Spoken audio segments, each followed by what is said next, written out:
I was going to say, you got half your wish. Called it. Jonathan Job on the right, Las Vegas player. Star City Games Invitational top 8 player when we were in Los Angeles, our last one.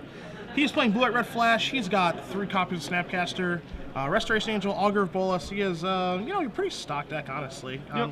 Got some counter spells and stuff, but he's got 2 copies of Aurelia the War Leader as far as an interesting card that you don't normally see. Yeah, he is playing a more controlling build than we've really seen from, Jerry's deck from the Pro Tour was kind of the control version, and this list takes it even further, going Essence Scatter, Supreme Verdict into Aurelia as the win condition.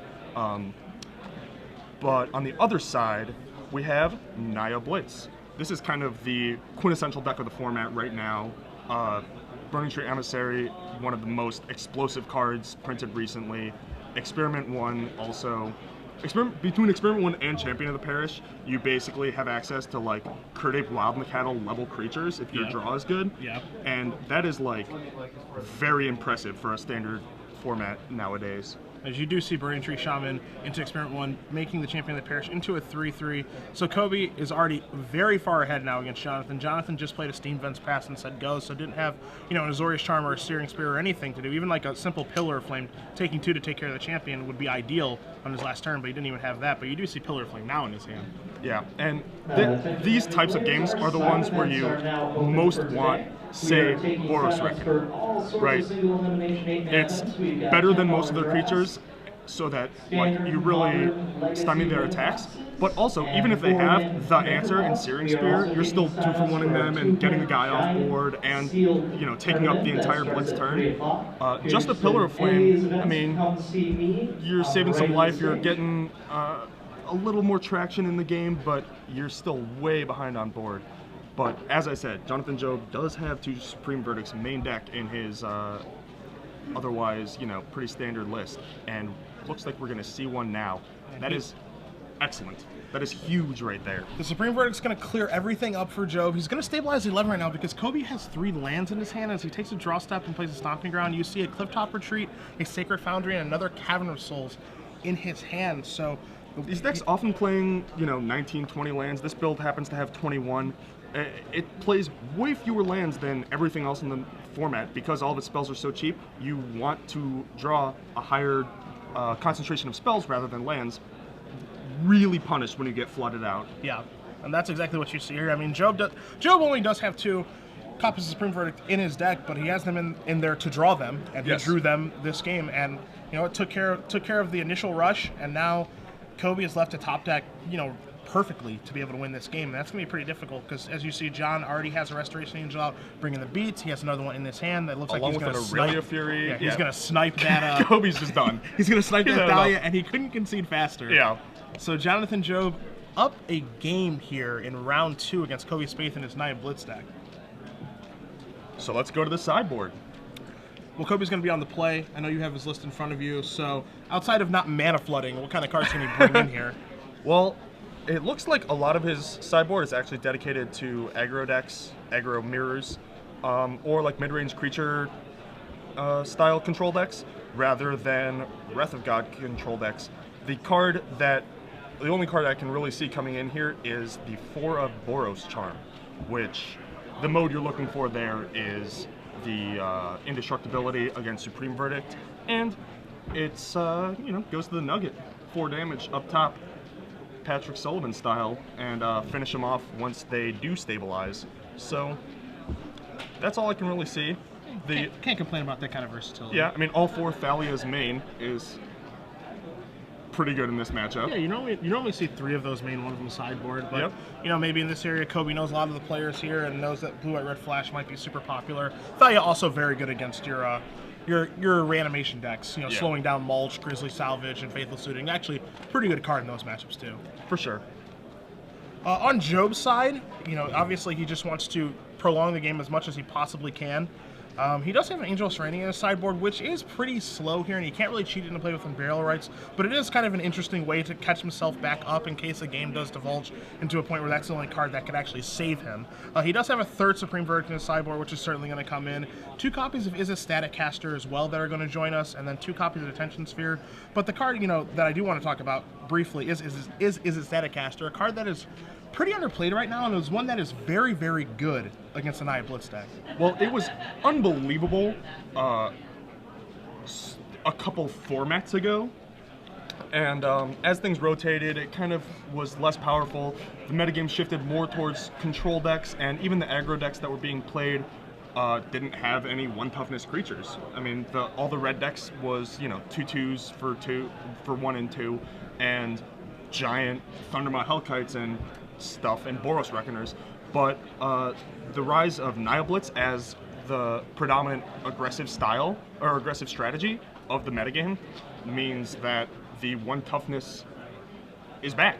Yeah. Staticaster's time is upon us once again. And you think about the Naya Blitz deck, and you think about being attacked for 3 by all of its guys and stuff like that, and you're really wondering what kind of stuff is a Staticaster actually kill? I mean, outside of it being an 0/3, which actually can block pretty well against this deck, blocking Thalia, blocking Burning Tree Emissary, it shoots down later Champion of the Parish, later Experiment 1s, always going to kill Boros Elite. There's 4 Avacyn's Pilgrims in Kobie's deck, and he does have those 4 Thalias as well. I was going to say, Thalia's the big one. And Lightning Mauler, too. And the Mauler. And Mare of Averbrook. So, it is turn 3 that this comes into play, and it's a little bit slow on the draw, but it is something that, depending on how Kobie's draw lines up, can actually start shooting things down and help you stabilize at a incredibly fast rate. I mean, it kills, a third of the creatures straight up, and if you ever curve, like, Staticaster into Restoration Angel, you can take down the 2 toughness creature, and, Staticaster doesn't just ping, it pings all with the same name. So if they have a really explosive, like, double Burning Tree Emissary draw that you answer with Staticaster block, then the next turn shoot, resto, shoot, block with resto, that's like the ultimate stabilization curve. Like, you don't have to wrath from that point. You just are way ahead. Yeah. And normally in a pinger, like like Prodigal Sorcerer or Cutting Spark Mage, you normally expect those creatures to have 1 toughness. And Staticaster having 3 toughness is actually pretty relevant here. Yeah. It's actually a really, really big deal. As we're going to see both players look at their opening 7 cards, decide if they're going to keep them, as Kobie looks happy with his pink sleeves and his Boros Reckoner. Quite a few lands over there. Again, John, going to take a look here. You see a Detention Sphere in his hand, among others. Look like a 1-lander. And it does look like a 1-lander. Basic island. You see an island in his hand. You see a couple copies of Searing Spear. He has an Aurelia in his hand as well. I'd be a little bit surprised if he kept this one. You see a Searing Spear and a Pillar of Flame, so he's kind of thinking, if I draw that Sacred Foundry, it's takes always a little look. It's always so tempting, but that's got to go back.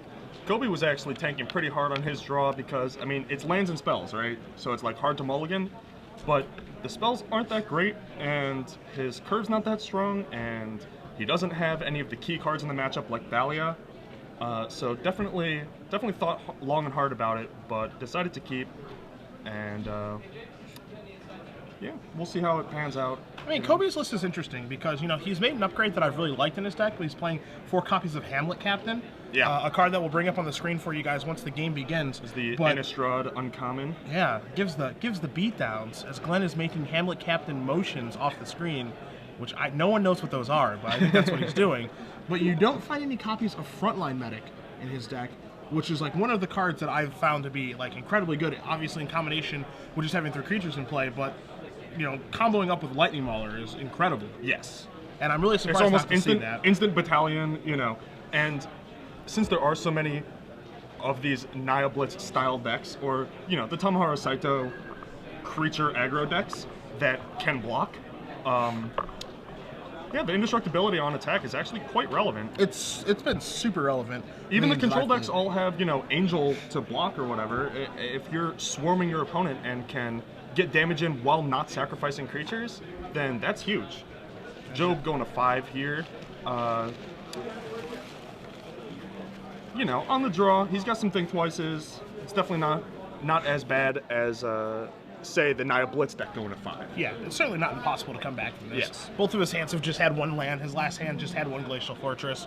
So, there is some, taking a look at those hands, he's considering, I think I might be able to get there. If I draw a land or 2 off the top in the first couple draw steps, I'll be okay. But I think mulliganing is probably the proper decision. Yeah, I mean, Jonathan Job's a disciplined player. He's not going to, rely on the top of his deck. He's going to do his best to win the game straight up.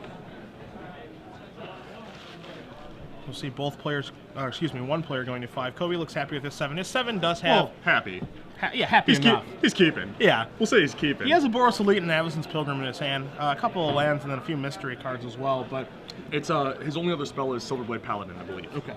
So, the Elite Pilgrim Paladin, or the Pilgrim Paladin Elite curve. It really just rolls off the tongue. Yeah. Yeah. You know, the standard 1, 2, 3 Yeah, it comes of the off. Nile Blitz deck. Comes off really easy. Yeah. Avacyn's Pilgrim is a card that you did not find in Nico's list when he won the Grand Prix up there in Quebec, and I'm a little bit surprised to find that in here as well. I just don't think that this is a deck that really takes full advantage of it. Yeah, not only is he playing the Pilgrim, but he's playing less higher drops. It's like, he's only accelerating into multiple creatures. It is really a swarm deck among swarm decks, or swarm list among swarm lists. And so you're going to see Pillar Flame take care of that. And Kobie's hand is actually a lot better than we thought. There's a Hamlet Captain and another Avacyn's Pilgrim there, and his only other land is a Sacred Foundry, as he's going to draw a flip card, which is Mayor of Averbrook. You see Sacred Foundry coming to play untapped. You're going to see an Avacyn's Pilgrim, and now you're going to see a Boros Elite. So there's your Hamlet Captain on the screen. Innistrad Uncommon, pretty good in the green-white deck back in the day. Yeah. And actually quite powerful here. One thing that I didn't know that I ran into while streaming is that it gives all the humans +1/+1 when it blocks. When it blocks, yeah. I did not know that, and I don't think I actually ever had that come up in limited either, which is really strange. Because I mean, I like to attack. Doesn't surprise you. I drafted green-white travel prep a lot, but I had no idea it gave +1/+1 when it blocked either. So, Augur looked like it missed there, which is kind of the standard, really. That's just the usual. Said last round, Augur just looked at the bottom 3 cards of your deck, and that was a pretty explosive turn. Yeah, you see Hamlet Captain coming to play, Jonathan taking a look at it. That's why we brought it up on screen for you guys. Mayor of Averbrook as well. So next turn for Kobie is certainly going to be a very, very nice one. Jonathan going to want to cast a spell here too to avoid Mayor from flipping, but it's kind of a damned if you do, damned if you don't here because Mayor's good on both sides right now. Yeah. Well, you are going to see Mayor flip into Howlpack Alpha, a card that we'll bring up on the screen for you. Flipadelphia has been announced. Now Kobie's going to consider his attacks here, but they are all pretty gosh darn good. He just has to consider, when there's mana up there, Azorius Charm, Searing Spear, what have you, those sort of things. And it is, in fact, Azorius Charm, along with a couple of Restoration Angels waiting in the wings for Joe. Tough spot here for John because, he probably wants to cycle that Azorius Charm to try and hit the 4th land, but at the same time, kind of needs to cast his Azorius Charm so he can actually have those restorations so he can not die. Yeah. But you're going to see Azorius Charm here on the Howlpack Alpha. Going to put that back on top. He's going to end up taking what looks to be 6 points of damage. 4 from the Boros Elite, excuse me, because the Battalion plus the Mare Pump. Actually, it's going to be less than that. I take it back. Just 5? 4? What? 3? You had 2, it right. 1? You had it right. 0? No. I can't. No. It's 3 from the Elite, 1 from the Pilgrim. Plus 2 from the Hamlet Captain trigger, so 6. Yeah, you I had it right. Yes! That's what I was saying the whole time. You gotta believe in yourself, Cedric. It's all about confidence. I lack confidence, AJ. I lack confidence in life. You. After all those flights, my confidence is waning. Well, he did draw the land for the Restoration Angel, and that's gonna give him another Augur Bolus trigger. There's your Mare. At only 12 life, it's gonna be a little tough, but I mean, the pieces are there. Especially with how big these Boros Elites are. These Boros Elites are 5/5s. As good as Restoration Angel normally is right now, it's just casual 1-mana 5/5s. Yeah, it's not great in this situation. And now Jovic obviously considering what he wants to do here because do I want to play it? Do I want to play it pre-combat and try to block? Do I want to block with the Augur Bolas and then flash the Restoration Angel just to blink it? How do I want to go about doing this? Because that Augur Bolas is probably gonna have to bite the dust here. Yeah. I think he just needs to find one of those 3 Supreme Verdicts. I think that's the only way he gets back in this one. I agree. I think that you just do it and hope, and that looks like what he's doing. Blink the Augur. 1, 2, 3. There's a verdict. Found one. So now you just double chump. Yeah. Just save the most life because all you're doing is casting a Wrath. Try to keep that life total as high as you can. You see him jump in front of both the 5/5s. Funny.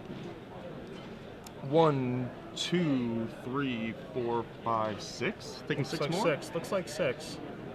That is half his remaining life total, but it looks like they're figuring it out too. Yeah, a lot of different abilities going on here. Hamlet Captain makes things a little bit difficult, okay? You don't see him often. You do see Supreme Verdict often. That's going to clear everything up here. So Jonathan is doing okay. You see Kobie lose all of those things. This is a fairly stabilized board, you know. He's going to draw Angel here. versus the Paladin and top of Kobie's deck. And Kobie has 1 card left in his hand, too. Not sure what it is. As you see John draw a Hallowed Fountain, going to put that into play tapped and pass with just Restoration Angel in his hand. Kobie draws. Boros Charm. Boros Charm's a good Magic card. Yeah. Kind of hard to cast, but, you know, with Job at such a low life total, the reach is definitely, like, we're within the point of the game where if Job can sacrifice any resources to preserve his life total at all, he's going to, and that's exactly what we see. Trades the Angel for the Paladin. Was that another Verdict? Not sure what he drew there. Looked like a gold card. If it's Sphinx's Revelation, then we're in business, but it's going to take one away from Boros Charm range, and there's the mana to cast it. It was a Supreme Verdict, and he draws a Desolate Lighthouse, and is he going to pull the trigger? He's not. All right. In he comes. Kobie with the fairly confident attack. Kobie's going to knock him doon to 4. He's within Boros Charm range. The question is, how do you time it? Probably wait, hope that... Oh, yep. In the upkeep. Upkeep it. You're going to see a Desolate Lighthouse activation. I'm pretty sure this is just feudal.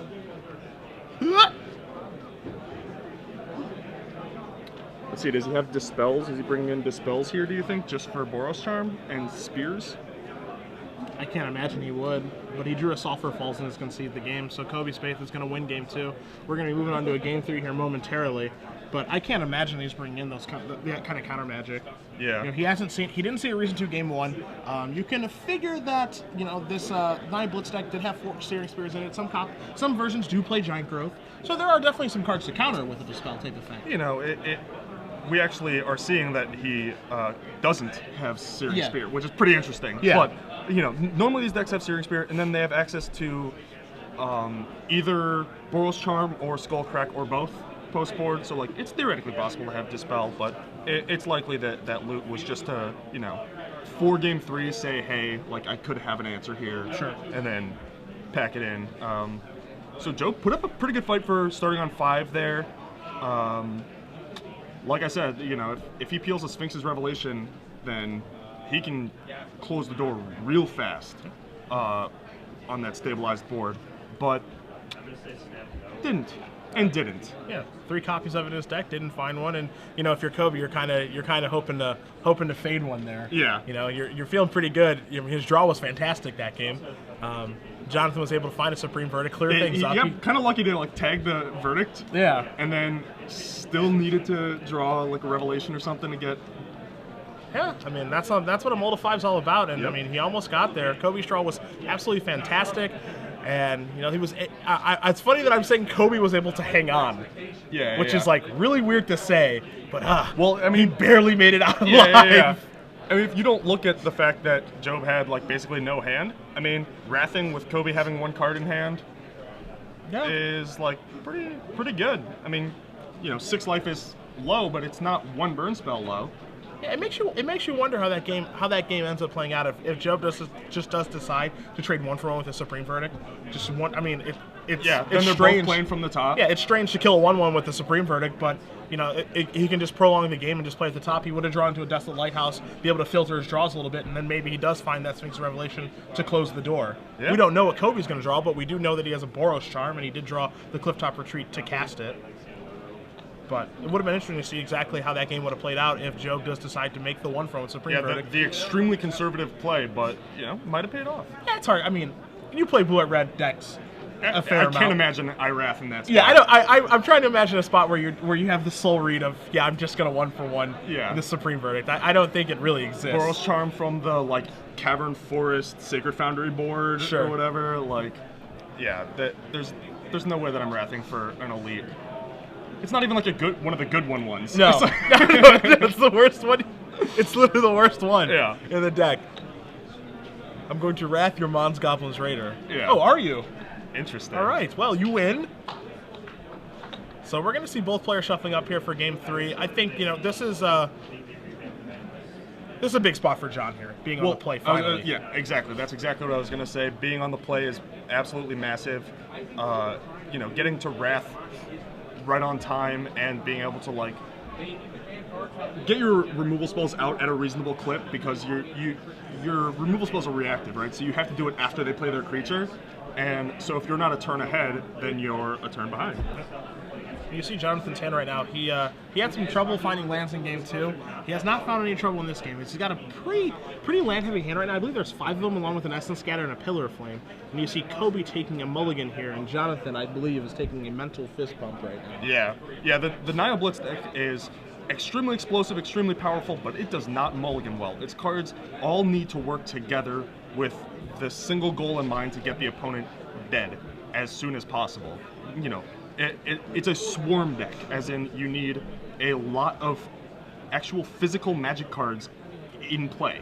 You need the permanence, and mulliganing, it hurts Naya more than it hurts most decks. Yeah, I mean, you definitely saw in that last game where Jonathan played. You know, he has cards in his deck like Think Twice, like Augur of Bolas, to be able to smooth his draws, you know, undo some mulligans and actually play Magic. And, you know, he almost stole that game from Kobie, who had an insane draw. Yeah, so we'll we'll see. see Draw with against 5 cards. Now you see Kobie's hand there. He kind of spread it out for you guys. There were 4 lands, an Experiment 1, and a Boros Charm, so he sends that one back. No, yeah. that's certainly not going to do it, even though he is on the draw. So now it's his turn to go to mulligan to 5 land. Well, Job's hand is the type of hand that can easily lose to a mull to 5. You know, it's very easy for his 5-lander to flood out here. For Kobie to have a Cavern to blank the Essence Scatter, and, you know, have 2 Mayors or something to overwhelm the Pillar. Yeah. I mean, how do you feel about Job having Essence Scatter, 1, in his deck list to begin with, but 2, leaving it in this matchup where you know there are 4 Cavern of Souls? Well, 1, Scatter, I think it's awesome. I think it's very, very good in this style deck. It's unfortunate that he is not playing the Thought Scour version, because I think it's better in that version, because you can, like, dig towards it for Snapcaster. Answer your second question, having it in this matchup, I do not like it. I board out all my counter magic in these style decks, but you see Kobie is happy with his 5 cards. You're going to see a Hamlet Captain here. Pillar of Flame took care of Experiment 1. Kobie did draw another one, though. He does have a Boros Link in his hand. You do see Cavern of Souls here, something that, you know, we obviously are highlighting here, because that Essence Scatter is looking a lot worse, and Jonathan has drawn a couple more lands. You see him play a Clifftop Retreat. And a Detention Sphere, which is, you know, Hamlet Captain.